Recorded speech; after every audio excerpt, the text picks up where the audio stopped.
Graça e paz, irmãos e irmãs. Nós vamos dar início a esse culto lendo o Salmo de número 146. A palavra do Senhor diz assim: Aleluia! Louve a minha alma ao Senhor. Louvarei o Senhor durante a minha vida. Cantarei louvores ao meu Deus enquanto eu viver.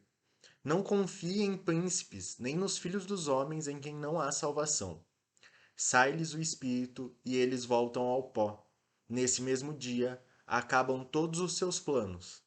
Bem-aventurado aquele que tem o Deus de Jacó por seu auxílio, cuja esperança está no Senhor, seu Deus, que fez os céus e a terra, o mar e tudo que neles há, e mantém para sempre a sua fidelidade, que faz justiça aos oprimidos e dá pão aos que têm fome. O Senhor liberta os encarcerados. O Senhor abre os olhos aos cegos. O Senhor levanta os abatidos. O Senhor ama os justos. O Senhor guarda o estrangeiro, ampara o órfão e a viúva, porém transforma o caminho dos ímpios. O Senhor reina para sempre. O seu Deus, ó Sião, reina de geração em geração. Aleluia. Que possamos louvar o nosso Deus, que possamos agradecer a Ele pelo auxílio que Ele nos tem dado, por Ele ter nos sustentado até aqui, porque Ele nos adotou e Ele nos ama como filhos e filhas, e que possamos adorá-lo, que possamos louvar o seu nome.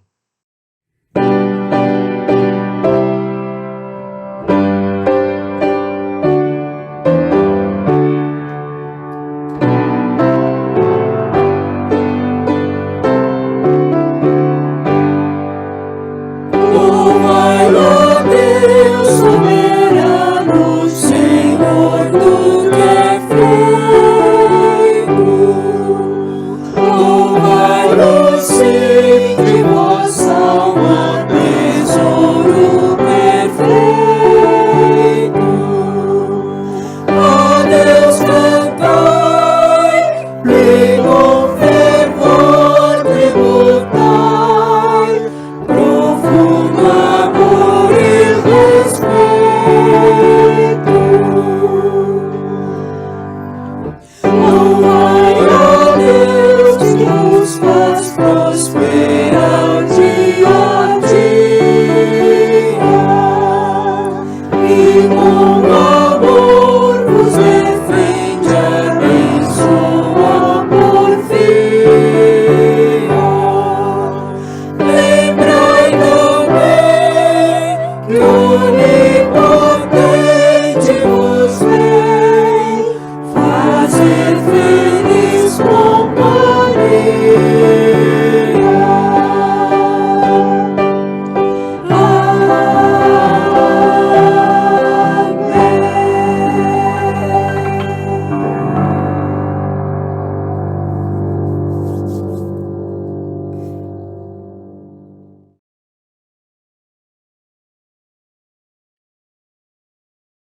Pai, nós te adoramos. Nós te louvamos porque o Senhor nos tirou do reino das trevas e nos trouxe para a sua luz.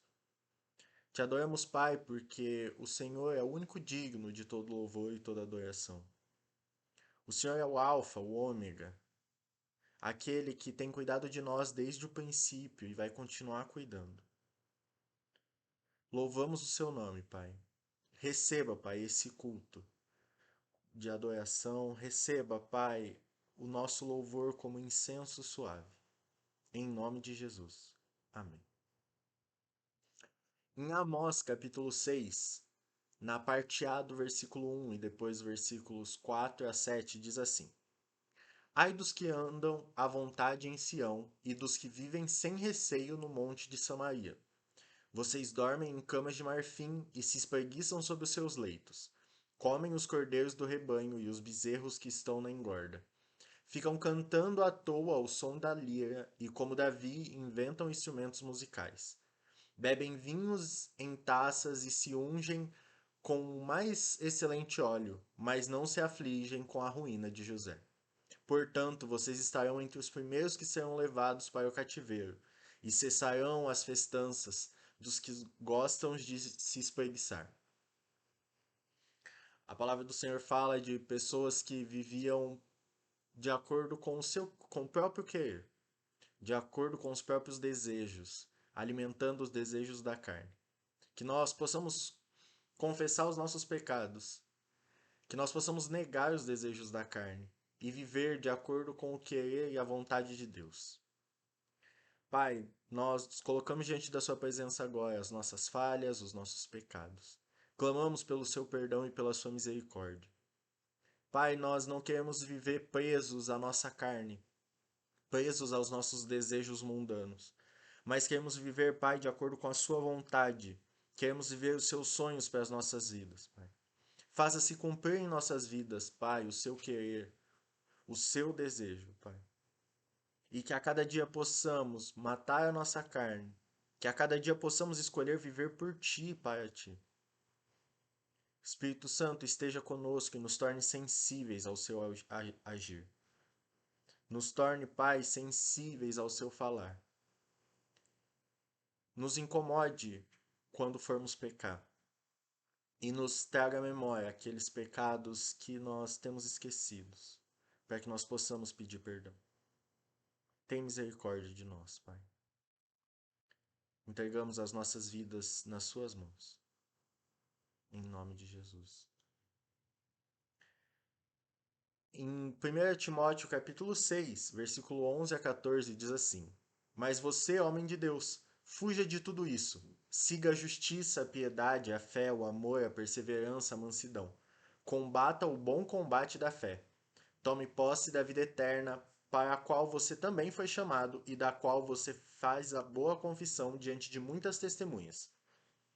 Diante de Deus, que preserva a vida de todas as coisas, e diante de Cristo Jesus, que na presença de Pôncio Pilatos fez a boa confissão. Eu exorto você a guardar este mandamento imaculado, irrepreensível, até a manifestação do nosso Senhor Jesus Cristo. A palavra do Senhor é bem clara do que vai acontecer com aquele que vive de acordo com seus desejos e com aquele que vive os sonhos e a vontade de Deus. Então, que possamos seguir a justiça, a piedade, a fé, o amor, a perseverança e a mansidão, combatendo sempre o bom combate. Agora vamos louvar a Deus com músicas, mas também com os nossos dízimos e ofertas.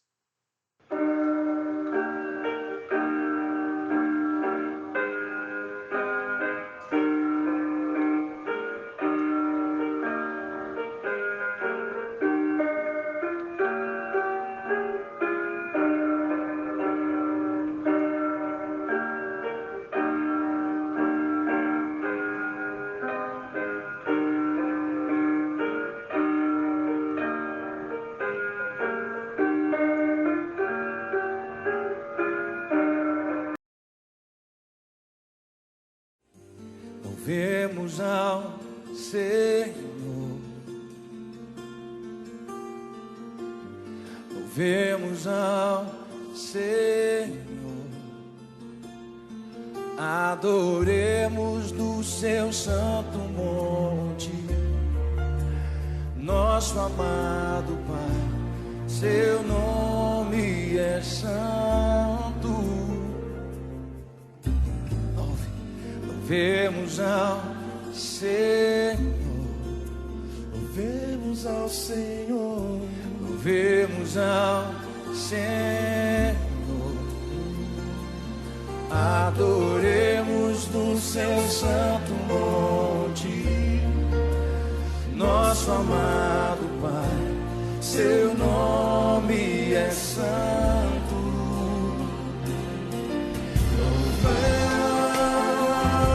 Ao Senhor, pois seu nome é santo, pois seu nome é santo, yeah. Vamos ao Senhor, pois seu nome é santo, yeah.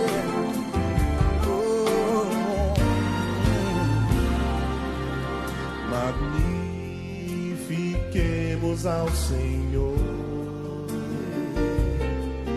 ao Rei que é digno de louvor. Ele é excelso, supremo e digno de louvor.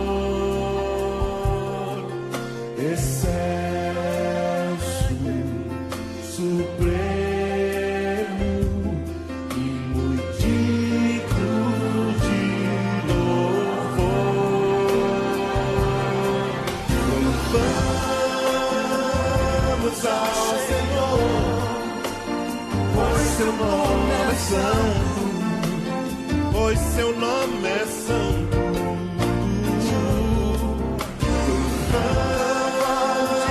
Vamos ao Senhor, pois seu nome é santo.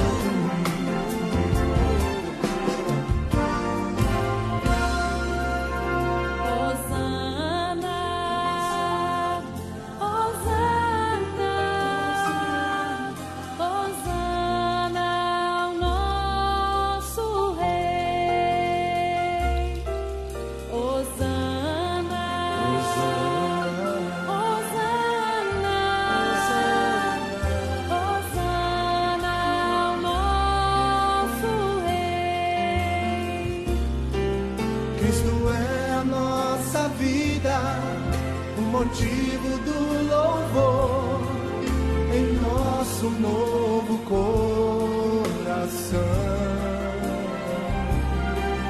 pois morreu a nossa morte para vivermos sua vida, nos trouxe grande salvação.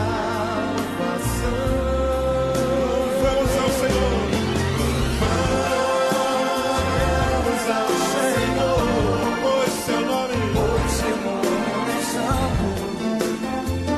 Seu nome é santo. Seu nome é santo. Vamos ao Senhor, pois seu nome é santo. Pois seu nome é santo. Vamos ao Senhor.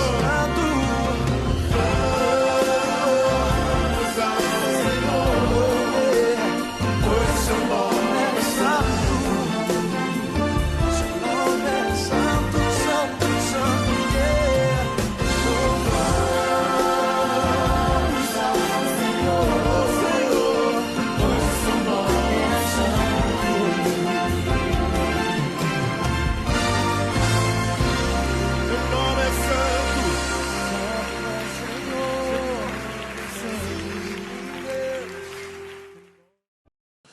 Olá, irmãos e irmãs, graça e paz, que alegria, que privilégio podermos participar do culto em louvor, em gratidão ao nosso Deus. E agora podemos parar um pouco ainda para refletirmos sobre a palavra de Deus. E eu quero convidar você para acompanhar a leitura no Evangelho de Lucas, no capítulo 16, os versículos 19 a 31, que diz assim: Ora, havia certo homem rico que se vestia de púrpura e de linho finíssimo, e que todos os dias se regalava esplendidamente.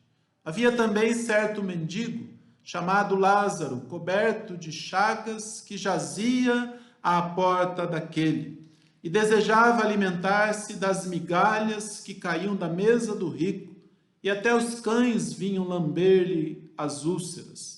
Aconteceu morrer o mendigo e ser levado pelos anjos para o seio de Abraão. Morreu também o rico e foi sepultado. No inferno, estando em tormentos, levantou os olhos e viu ao longe Abraão e Lázaro no seu seio. Então, clamando, disse: Pai Abraão, tem misericórdia de mim e manda a Lázaro que molhe em água a ponta do dedo e me refresque a língua, porque estou atormentado nesta chama. Disse, porém, Abraão: Filho, lembra-te de que recebeste os teus bens em tua vida, e Lázaro igualmente os males. Agora, porém, aqui ele está consolado, tu em tormentos. E além de tudo está posto um grande abismo entre nós e vós, de sorte que os que querem passar daqui para vós outros não podem, nem os de lá passar para nós. Então replicou: Pai, eu te imploro que o mandes à minha casa paterna, porque tenho 5 irmãos, para que lhes dê testemunho, a fim de não virem também para este lugar de tormento. Respondeu Abraão: Eles têm Moisés e os profetas, ouçam-nos. Mas ele insistiu: Não, pai Abraão, se alguém dentre os mortos for ter com eles, arrepender-se-ão. Abraão, porém, lhe respondeu: Se não ouvem a Moisés e os profetas, tampouco se deixarão persuadir, ainda que ressuscite alguém dentre os mortos. É palavra do Evangelho e que traz edificação para as nossas vidas. E eu gostaria então de falar com vocês e de pensar também sobre dois mundos em contraste, entre as portas aqui deste mundo e os abismos do mundo além, ou o abismo no mundo além. O contexto geral da nossa perícope é o da grande viagem de Jesus para Jerusalém, uma viagem que está iniciada, relatada ali o início, no capítulo 9, versículo 51, quando ele disse que, quando o Evangelho diz que ele manifestou no semblante a intrépida resolução de ir para Jerusalém. E mais especificamente a quarta parte da viagem, que é iniciada lá no capítulo 13, o versículo 22, quando diz que ele passava por cidades e aldeias, ensinando e caminhando para Jerusalém. O bispo Paulo Lockmann, bispo da Igreja Metodista, já aposentado, né? Ao tratar sobre essa quarta parte da viagem no livro Jesus, o Messias, profeta, ele afirma assim, abre aspas, os principais sujeitos são os que precisam de salvação, os que são considerados pela religião oficial como os últimos, os pecadores declarados por Jesus como os primeiros, como está em Lucas 13, 20. Sim, os estrangeiros, os marginalizados, serão escolhidos no reino. Por fim, a clara opção de Jesus pelos pobres, não só como elemento integrador na redenção do Evangelho, mas como sujeito na história da salvação.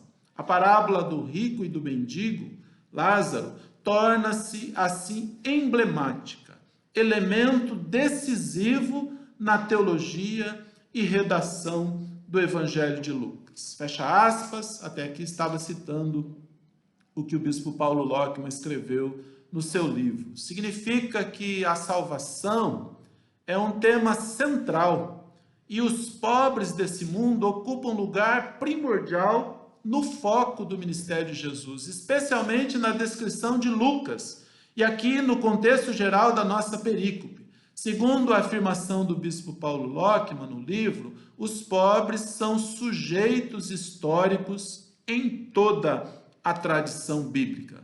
A nossa perícope apresenta a parábola de Jesus sobre um homem rico e um mendigo chamado Lázaro e descreve mundos em contraste. Dois mundos aqui na terra, estes separados por uma simples porta, e dois mundos no além, estes últimos separados por um grande abismo. E a pergunta que é colocada para nós, será que nós temos algo importante para aprender com Jesus aqui nessa parábola? E eu gostaria então de falar primeiro sobre os dois mundos em contraste no além. Um mundo chamado de seio de Abraão e o outro mundo chamado de inferno. O primeiro mundo, chamado de seio de Abraão, uma expressão judaica que corresponde à antiga referência bíblica que significa reunir-se a seus pais. Isso está lá escrito como nota, né, na Bíblia de Jerusalém. Essa expressão, né, esse lugar é retratado como um lugar confortável, onde todo mundo gostaria ou desejaria estar. Já o segundo mundo, chamado de inferno, ele é retratado como um lugar de tormento, onde ninguém gostaria de estar. E esses dois mundos são apresentados separados por um grande e intransponível abismo. Foi o pai Abraão quem disse ao homem rico que clamava desde o outro lado. Ele disse assim, e além de tudo, está posto um grande abismo entre nós e vós, de sorte que os que querem passar daqui para vós outros não podem, nem os de lá passar para nós. Isso está no versículo 25 aí do capítulo 16 de Lucas. Esses dois mundos fazem parte do além dessa vida, para onde todas e todos iremos um dia, para um ou para o outro lugar. dependendo de como nós vivemos a nossa vida aqui neste mundo. E nós temos também os dois mundos em contraste aqui nessa terra. Esses dois mundos em contraste aqui nessa terra, de acordo com o texto, estão separados por uma simples porta. Diz que havia também certo mendigo chamado Lázaro, coberto de chagas, que jazia à porta daquele, ou seja, à porta do homem rico. Essa simples porta, ela tem o potencial de se tornar também um grande abismo. Essas duas situações, a do homem rico e a do mendigo Lázaro, aqui nessa terra e no além, são apresentadas como se fosse um espelho que inverte a imagem. Nós olhamos de um lado e vemos de uma realidade, e quando olhamos no espelho a gente vê essa imagem, essa realidade invertida. O primeiro mundo aqui dessa terra é o de certo homem rico, que se vestia de púrpura e de linho finíssimo, e que todos os dias se regalava esplendidamente. Isso está no versículo 19. O segundo mundo dessa terra é o mundo de certo mendigo, chamado Lázaro, que tinha o corpo coberto de chagas, que todos os dias ficava jogado à porta do homem rico e desejava alimentar-se dos pedaços de pão que o rico jogava pela janela, quem sabe após utilizá-lo para limpar seus dedos lambuzados com a gordura e a doçura das suas fartas comidas. Um mundo dos ricos e um outro mundo dos pobres, que parecem coexistirem, parece que existem juntos. Sim, esses dois mundos existem juntos, mas a descrição feita por Jesus deixa muito claro que entre eles, que entre esses dois mundos, entre os seus personagens, também existe um grande abismo, ou a gente pode dizer, existe uma simples porta. Guarde isso, um grande, intransponível abismo, ou uma simples porta, que a gente pode colocar a mão, virar a maçaneta ou virar a chave e abrir essa porta e mudar essa realidade. Nós podemos até dizer que é um mundo só, com um abismo que separa, ou com uma porta que separa. É o abismo da desigualdade, alimentada todos os dias pela ganância, pela avareza e mais ainda pela indiferença, especialmente a indiferença de quem é parte do mundo dos ricos. Esse abismo da desigualdade, ele ressalta um grande contraste entre essas duas realidades, a riqueza de uns e a pobreza de outros, geralmente a riqueza de poucos e a pobreza de muitos, as vestes finas que cobrem os corpos de uns e as chagas doloridas que cobrem os corpos de outros, a fartura e o desperdício de uns e a fome e a miséria de outros, a alegria e o divertimento de uns, a vida regalada, como diz lá no texto, né? O abandono e o sofrimento de outros. Mas principalmente, irmãos e irmãs, nós temos aqui o problema da riqueza e da pobreza na relação com os valores do reino de Deus. É muito importante que nós possamos refletir sobre a existência e a relação desses dois mundos, principalmente quando essa reflexão é provocada por Jesus, naquela viagem ou naquele caminho, quando ele estava ali confrontando e ensinando as pessoas sobre os valores do reino de Deus. Não é a primeira vez que Jesus reflete, ensina e confronta sobre o problema da riqueza e da pobreza. Sim, não é só o problema da pobreza e o que ela faz de ruim ao ser humano. É também o problema da riqueza e todo o mal que a riqueza faz, distanciando as pessoas do propósito de Deus para as suas vidas. Se no capítulo 15 o assunto principal é a salvação, aliás, a salvação é assunto de toda a história registrada na Bíblia, o que nós chamamos de história da salvação, aqui no capítulo 16, o assunto, o tema principal é novamente a relação com os bens materiais. embora também se refira à questão da condição humana, especialmente na relação com os nossos semelhantes, o problema principal abordado por Jesus é a avareza, um tema que Jesus já vem focando insistentemente nos seus ensinos, como na parábola do homem rico, que é chamado de insensato porque cuidou das coisas terrenas e se esqueceu dos valores eternos.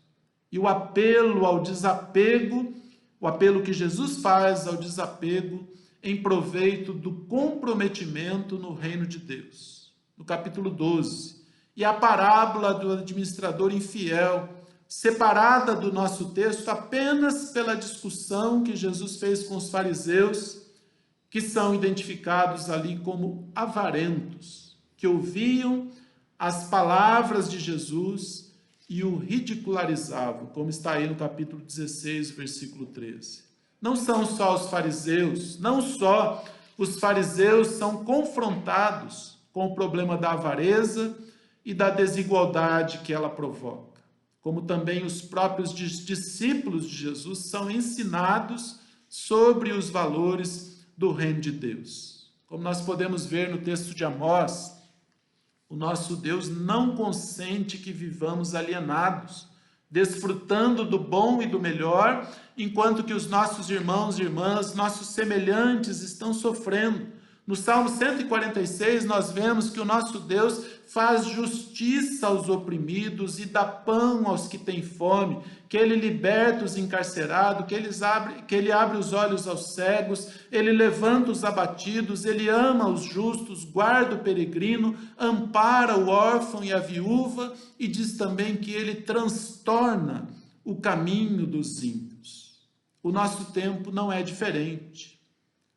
As portas e os abismos continuam existindo. E as inversões de valores continuam acontecendo mesmo dentro das igrejas e também nas nossas casas. É importante ressaltar que o principal instrumento utilizado por Jesus para confrontar os fariseus e ensinar seus discípulos é a Escritura Sagrada. Tanto que Jesus menciona a lei e os profetas na relação com o evangelho do reino de Deus. E ele afirma que é mais fácil passar o céu e a terra do que cair um tio sequer da lei. Capítulo 16, versículo 16, versículo 17. E a parábola do rico e Lázaro termina com a resposta do pai Abraão ao pedido do homem rico de enviar alguém dentre os mortos para alertar os seus irmãos sobre aquele lugar horrível. Abraão respondeu: se não ouvem a Moisés e os profetas, tão pouco se deixarão persuadir, ainda que ressuscite alguém dentre os mortos. Versículo 31. Não há nada que possamos fazer quanto ao abismo que existe entre os dois mundos lá no além.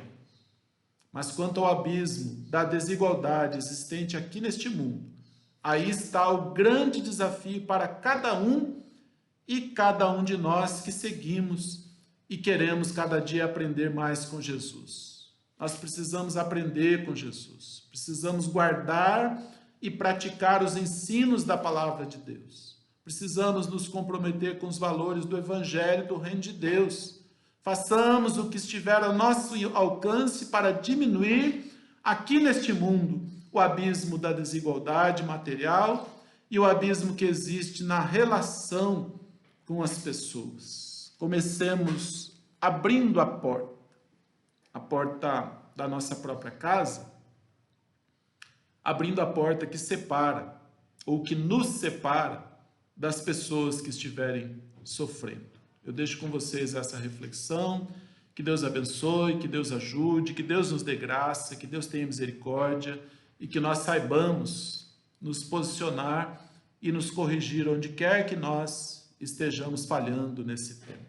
Esta parte final do culto, convido você para dirigir a Deus a sua oração, você para refletir ainda um pouco sobre o que nós lemos, sobre o que nós cantamos, e dedicar diante de Deus a sua vida, pedindo ao Senhor que dê graça, que o ajude a não ser indiferente, a não normalizar essa distância, essa separação, mas se posicionar da forma como Jesus quer que nós nos posicionemos. Vamos orar. Querido Deus, nosso Pai, nós estamos diante da Tua Palavra, ó Deus, refletindo sobre a existência desses dois mundos separados no além por um grande abismo intransponível, mas também, ó Deus, o fato de que aqui neste mundo onde nós vivemos também há uma separação, também há um grande abismo, ou uma simples porta, ó Deus, que está separando as pessoas e, ó Deus, pessoas que estão vivendo no limite da pobreza, da miséria, da indignidade, de pessoas, ó Deus, que têm sempre do bom e do melhor, e pessoas que esbanjam, pessoas até que desperdiçam, Pai. Nós pedimos ao Senhor que tenha misericórdia de nós, ajuda-nos, ó Deus, a fazer a nossa parte, para que essa porta seja aberta, para que o abismo aqui deste mundo, ele seja, ó Deus, superado, e as pessoas estejam mais próximas, e elas sejam mais solidárias, e nós possamos, ó Deus, ver menos sofrimento e mais a prática da solidariedade. Nos ajuda, nos abençoa, nos dá graça, nos dá sustento, nos livra, Senhor, do poder do mal, da sedução, Senhor, da riqueza, da avareza, e nos ajuda, ó Deus, a dedicar a nossa vida sempre na Tua vontade, ó Deus, com equilíbrio, com cuidado, Senhor, mas buscando a Tua justiça, Pai. Nos abençoa, nos dá uma semana abençoada na Tua presença, e que a nossa vida seja para a Tua glória e para o Teu louvor. Nós oramos, ó Deus, nós pedimos e nós agradecemos em nome de Jesus. Vamos receber a bênção, que a graça do Senhor Jesus, que o amor de Deus, nosso Pai, que a comunhão, que a consolação e que o poder do Espírito Santo de Deus, que seja sobre nós, sobre todo o povo de Deus, hoje e sempre. Amém.